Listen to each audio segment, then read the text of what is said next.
calories fudgy chocolate bars. 150 grams of mixed nuts. I'm going to use almonds, pecans and pistachio. You can use any nuts of your choice. 150 grams of dried apricots. I'm going to use 150 grams of dried figs. Again, here you can use cranberries or mixed dry fruit or prunes, whatever you like. 50 grams of coconut oil and 25 grams of cocoa powder.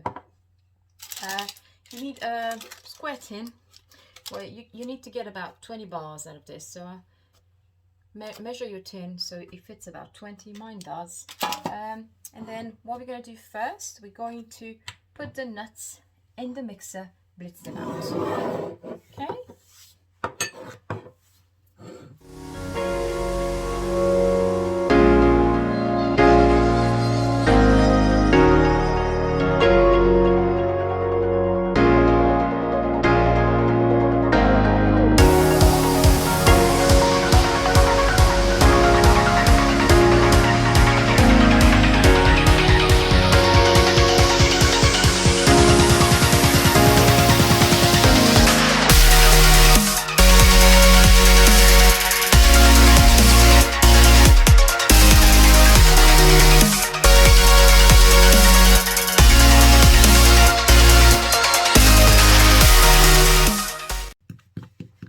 There you go, guys.